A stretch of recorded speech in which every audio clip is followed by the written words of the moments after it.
السلام عليكم ورحمة الله وبركاته. بسم الله والصلاة والسلام على رسول الله. اللهم إنا نسألك علما نافعا وعملا متقبلا.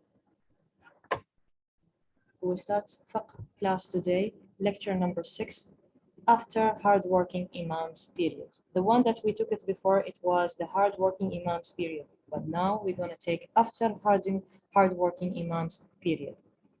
After the Al-Imma al-Mujtahideen. Bismillah.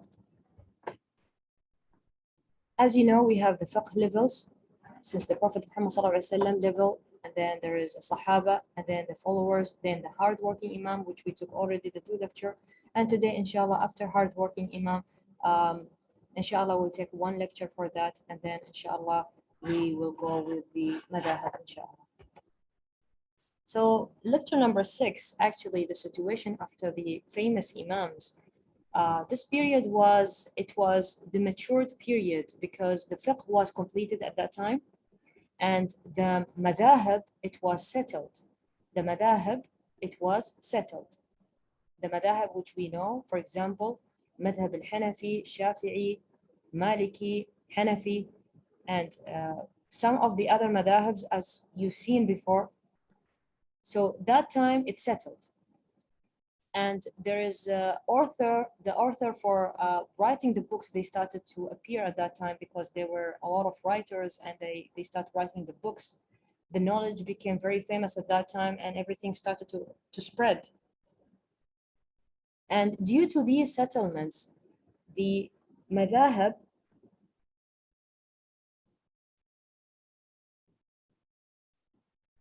what happened to those madhab at that period of time? There is something appeared at that period of time. One of the things happened is like people, they were choosing which path to go. For example, here there is a word called tamadhub. This word called tamadhub. Tamadhub is choosing one madhab, a type of a madhab. So people, they start leaning to a side of one of the madhab. And this tribe of people, they started to appear at this period of time. Yani the period of the A'imma before, they didn't have these kind of things. Okay, maybe they were following as a knowledge, they were following the sheikh to learn the knowledge from, but they didn't do tamadhub, like I'm forcing people to follow this madhab and I'm not following any other thing, like an enclosure. So what happened in this period of time? The people started doing tamadhub, settling and choosing and leaning to one type of madhab. The people who studied the madhab by itself, they started to publish these kind of things. And like they want everybody to learn their madhab. And they were teaching the people their madhab. And they were spreading it because they cared for the knowledge. But because caring of the knowledge, then this thing appeared, the madhab. Like I'm following this person, I'm not listening to another person. Khalas, I'm following Shafi'i, I'm a Shafi'i. I'm following Hanafi, I'm Hanafi. Yes, people, they took care of the knowledge, but more started to appear like schools in Shafi'i only, Hanafi only. This is what happened in this period of time after the A'imma al-Mujtahideen. And at that time, to know the famous books at that time and the Imam's madhab at that time, it became as a benchmark for the fiqh. Like for example, if you sit with anyone, he will ask you, which madhab are you? Which sheikh are you are following? So it became like a benchmark. Also, to get a job in the level of al-qadi, the judgment, like the judge, to be a judge, also it was requiring a specific madhab for that position. You will not get a job unless you have or you're following that madhab. So this is the situation after the famous Imams, after the Ibn Jarir, the last Imam, Al-Imma al-Mujtahideen, Ibn Jarir al-Tabari, 310 Hijri. So these things started to appear at that time. And also continuing, some were satisfied to follow those 4 Imams or 4 madhab. Some of them, they said, this is enough for us as a knowledge. And ijtihad doors, like ijtihad means to do your best to extract knowledge, istinbat. So the doors of ijtihad at that time, it has been shattered, it has been closed, or it has been dimmed, I would say. Why? Because everything was available. The fiqh was available, the knowledge was available. So what happened after that when they shuttered the doors? It caused a lack in the people, the imam who can seek knowledge. يعني الأئمة المجتهدين, they were very less. There is a lack of the people who can do ijtihad. And some of them, they stopped doing ijtihad by itself. Because some of them, they were fearing to go further than the pressure knowledge that it came to their hands. They need to learn it. They need to spend time to learn it because they had a huge amount of information. يعني imagine since the Sahaba, since the Prophet Muhammad sallallahu alaihi wasallam, then the Sahaba, and then the Tabi'in, and then you have al-A'imma al-Mujtahideen. It's a huge knowledge. يعني reaching from 1 Hijri till 310 Hijri, or let us say 400 Hijri, it's a huge knowledge. So people, they wanted to learn. So they felt that they don't need to add more. It's enough for them. And some of them, they see that they don't deserve to be as scholars or people who has knowledge as the people who had it before, like the A'imma, which we studied about them. They feel like they are lower than them. They don't deserve to be in their level, that they can talk about fiqh. And here are some of the main issues which it caused the lack of ijtihad. Number one, because people, they start writing down the information and the fiqh knowledge was registered and it was there. So it made it very easy for the people. They can open the books, they can find whatever they want. If you need anything, so it was very easy to dig or to return for those knowledge to understand and to read. So writing fiqh, one of the reasons where people, they stopped doing ijtihad. Because as you remember before, the Prophet Muhammad sallallahu alaihi wasallam days, they didn't have things to write in. And also in the Sahaba time, also most of them, they know the fiqh inside their chest. Even in the time of the Tabi'in. At time of the Tabi'in, they started to collect, but they didn't identify this fiqh for what or the other things for what. But then later on in al-A'imma al-Mujtahideen, the books started to appear, the fiqh started to appear. And here also the writing and the books, the availability of many things, the paper and so on. So alhamdulillah, this field, it has been expanded. So they felt there is no need for doing ijtihad. Number two, dictatorship in choosing a madhab. People, they were forced to, for example, if you live in this country, they will force you to follow this madhab. This is one. So spreading it by force, ijtihad, it became very narrow, enclosure, according to the madhab. So if I will do my ijtihad, I will do ijtihad according to the madhab, according to the circle which I am in. It's not like the A'imma al-Mujtahideen before, they used to do general ijtihad in everything. So it became more specific for this only. There is people doing ijtihad, but ijtihad in a certain madhab. And number three, the motivation, it was less in seeking knowledge.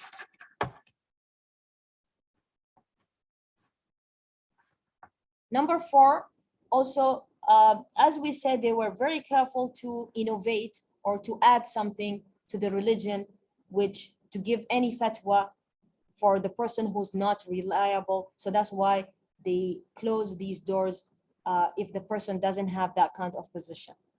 So these are for the four things, the main four things we could say as why the ijtihad, it become very less. Continuing, however, this sunnatullah azza wa jal al-kawniyya, like Allah subhanahu wa ta'ala, it was Allah subhanahu wa ta'ala will that this happened, that the madhab or people following a certain path, this is sunnatullah al-kawniyya. This is Allah subhanahu wa ta'ala wills, and this is what it happened, and this is what had happened before. Until now, you can find people who's following a different madhab. And still we can find Imams, they're still looking for a proper knowledge and seeking for ijtihad and so on in that period of time as well. So some of them, they're doing their best to reach the ijtihad level. They're doing their best. It doesn't mean the doors are closed, but they're very minor people. So those people, after they have been only doing ijtihad in their madhahab, they have been called or named as Mujtahid al-Madhab. They titled them with the name of Mujtahid al-Madhab. Yani you do ijtihad according in the circle of your madhab. So they had that kind of title. This is what they have been called. But some of them, subhanallah, even those Mujtahid al-Madhab by himself is doing ijtihad within his madhab, also he can even he can get information or he can disagree with his madhab as well. It can happen. Same as the other ai, which we learned about them. They followed a certain madhab. For example, they followed Hanafi or they followed Shafi'i, and then they changed. It doesn't mean they changed. I mean, they increased in knowledge. They came out from that boundary, okay? Ijtihad and mujtahid. All right. Ijtihad is the person who's doing his best to reach to the right information. This is ijtihad. For example, you want to do something. You have been assigned to do something. So you say, I will do my best to reach to the best. So this is ijtihad. Okay? And mujtahid, you're talking about, if I want to talk about you, that girl or that person there, he's a mujtahid. He's a hardworking person. So ijtihad, you're the one who's doing it. Mujtahid, if you want to talk about the person there, that is the person he's doing. He's a mujtahid person, hardworking person. It's like a student, for example. What you will do, you will need to study for the exam. You do all the wills, you will not sleep, you will do all the means to reach that ijtihad level where you can score the best. This is ijtihad. And if we know that student is a hardworking student, usually we call that person, if somebody talks to us, we say that, you see that student, he's mujtahid. That student, he's mujtahid. It's the same meaning, but it's just ijtihad, it is for you, and mujtahid when we talk about somebody. I hope it is clear, inshallah. Wa jazaki. All right, so continuing. So mujtahid al-madhab, they see those people, they are doing ijtihad by their own self, by using the Quran, the Sunnah, and all the approved way of getting the right information from. And they could reach with their ijtihad to disagree with their own madhab. And this has happened to everyone. Because actually in Islam, there is no certain madhab. That's why we say Salafi, or we follow the Sunnah, Sunnat Allah wa Rasulah. Because the Rasul sallallahu alaihi wasallam, he doesn't have a certain madhab. And even those Imams, they didn't have madhab. Yani if we talk about the Shafi'i and Hanafi, they didn't say this is our madhab. People, they are the one who created that.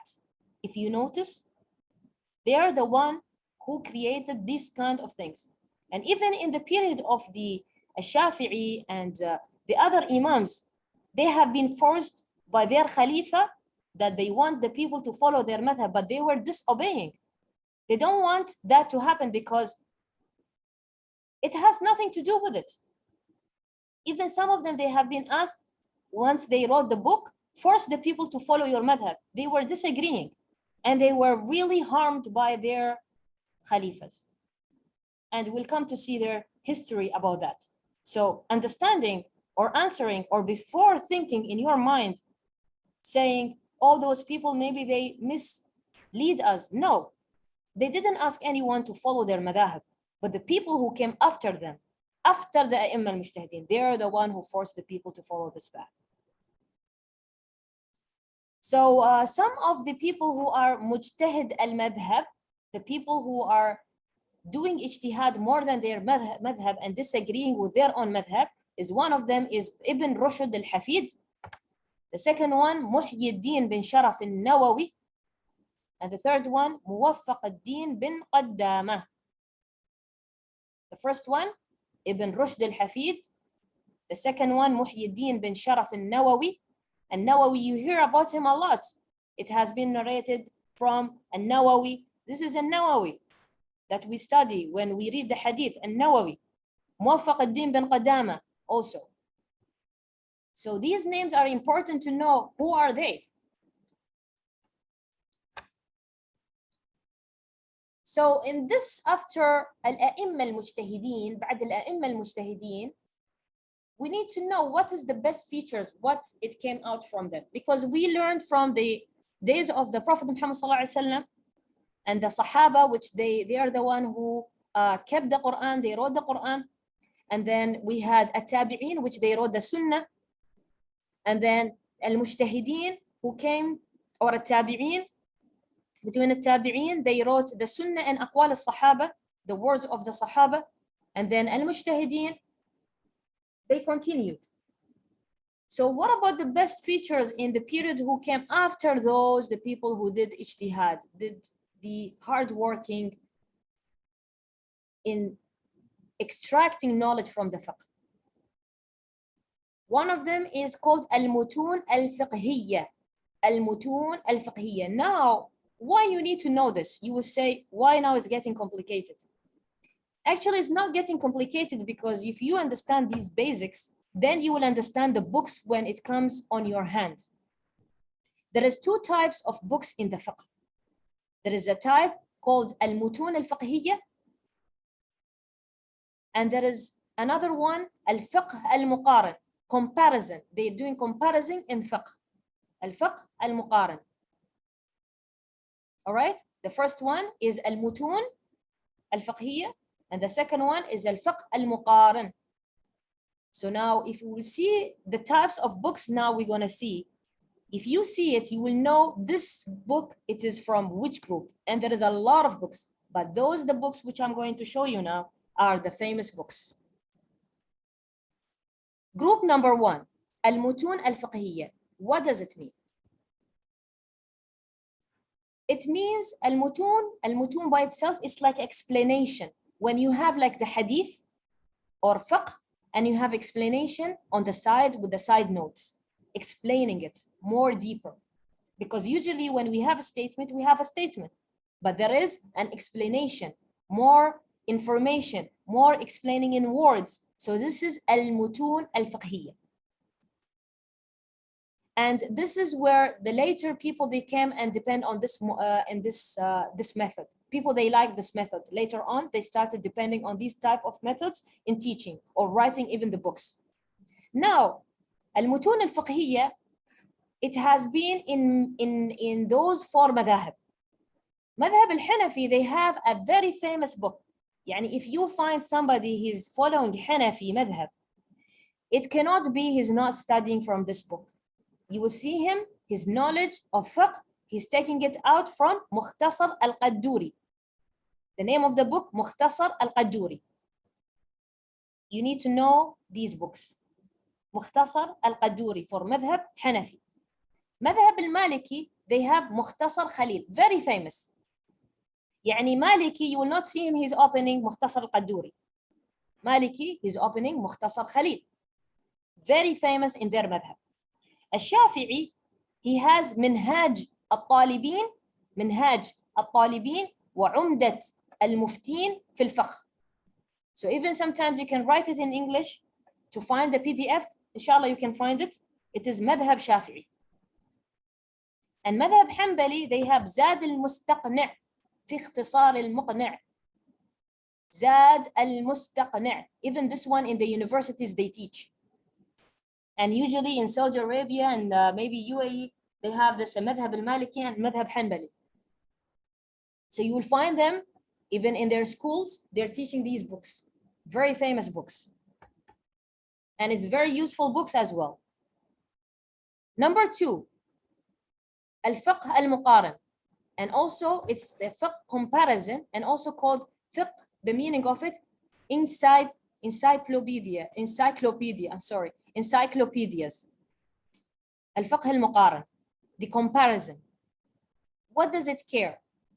What it has inside this الفقه المقارن? Actually, it discusses about the scholars' fiqh, their ideas, their thoughts, and then with the evidence inside, and they discuss about it.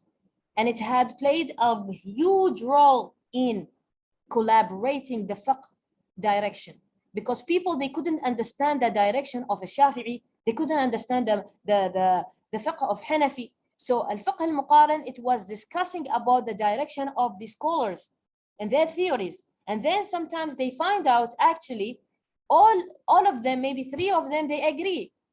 Unless one, all of them actually they agree, but the way how they explained it, it shows as if they are not agreeing. But actually in the end, they are agreeing on the statement. So al-fiqh al-muqaran, it gave a very good clarification about the thoughts and their theories and their direction of the people of fiqh. It gave a very positive effort to lower the dictatorship in the madhahib. When somebody says, I'm Shafi'i only, I'm not listening to anyone. Actually, also it says a Hanbali is similar to Shafi'i, it's the same thing. So al-fiqh al-muqaran, it brings things closer to people to understand the madhab more. This is the way of how al-fiqh al-muqaran, and most of the books which you're going to read, sometimes you're going to find what is the statement of, for example, getting married from non-Muslim. So then you will find fiqh Maliki what it says, fiqh Hanafi what it says, fiqh, and so on. What is their statements, and which the evidence which they choose. So this is al-fiqh al-muqaran. They do comparison in the fiqh. So they brought this understanding to the people, and people, they start agreeing with each other. So it was very useful, this type of fiqh, al-fiqh al-muqaran. And sometimes it is also useful for the student to understand the differences between this and that, because it gives you a comparison between them, and it gives you a closer information and explanation for those fiqh. So which are the books which it followed these kind of al-fiqh al-muqaran? There are many, but one of them is بدائع الصنائع في ترتيب الشرائع. بدائع الصنائع في ترتيب الشرائع. Number 2, بداية المجتهد ونهاية المقتصد. Why I'm saying about these books? Because the libraries, you always, when you go to the libraries, will find these books, especially this one, بداية المجتهد ونهاية المقتصد. This is one of the famous ones. And also this one of the famous one, الحاوي الكبير في فقه الشافعي. الحاوي الكبير في فقه الشافعي. And there is a book called المغني. المغني. And you can see which years, subhanallah, the years of it, the books that you can learn between the previous one and the other one. They're almost somehow closer, but some of them, like madhab al-Hanbali, you will see it is late. There is a reason why it is late, because Hanafi came first, madhab Hanafi, then madhab Maliki. Malik and Shafi'i, they were in the same time. And then Hanbali, he was with them also, but he was younger. Now, in our new era now in fiqh, which we live in, the fiqh developed. Why it developed? Because there is advanced technologies, printers, computers, Islamic universities, theoretical syllabus in the colleges, and the comparison between Islamic, they're comparing between Islam and the rules which the people they follow. So fiqh in this era, it developed. The fiqh developed in these days. يعني since after the al-imma al-mujtahideen, and after the ai-imma al-mujtahideen, the fiqh started to develop, because those days they had the papers, but then we had machines, we have technologies, So the knowledge started to spread. We can keep the knowledge. We can register the knowledge. And there is a places where people, they can discuss. It has been like places available to discuss the knowledge of fiqh. And then there is people who gather as groups to study a certain matter. And sometimes from the country by itself, they're leading this. They say, we want ulama, we want scholars to sit together and study a matter to give a solution about the new coming things with the people's life, because everything is new. With the technology, everything is new. So what fiqh says about those new things? So people, they have been grouped, sitting together, exchanging knowledge, having seminars. They discuss about matters. There is research, Islamic researchers groups, such as one of the researchers groups who they established this book, which is called Easy Fiqh, Al-Fiqh al-Muyassar. They were a group of preachers in Saudi Arabia in the university, which they included many things inside, like rules in fiqh with the evidence of the Quran and Sunnah. So usually the group of researchers also, it helps to elevate the fiqh up, or to make it easier to the people, because as you know now, you have a lot of people who are from different nationalities, and the language is different. They need something more lighter for them to understand the fiqh. That's why you will find a lot of books and different design to make the fiqh very easy to the people to follow. It's all efforts from the scholars and the knowledgeable people. This is for today, inshallah. Jazakum Allahu khairah for attending. Now, so we finish the period of the Prophet Muhammad Sallallahu Alaihi Wasallam and the Sahaba and the followers and the hardworking Imam and after hardworking Imam, alhamdulillah. Then, inshallah, after you have the exam, which it is for tomorrow on Friday, bidnillah, then later on Saturday, bidnillah, on Sunday, we'll start the madhahib. We'll start with the madhahib, inshallah, madhab al-Hanafi, madhab al-Maliki, al-Shafi'i, and al-Hanbali, bidnillah ta'ala. وجزاكم الله خيرا سبحانك اللهم وبحمدك أشهد أن لا إله إلا أنت أستغفرك وأتوب إليك. If you have any question, please come forward. وجزاك Sister Fatima. Any further question? You have any question for the exam?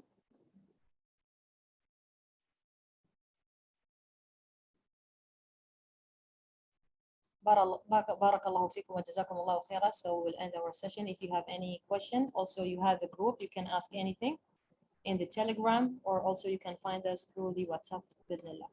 Jazakumullahu khaira wa barakallahu fikum.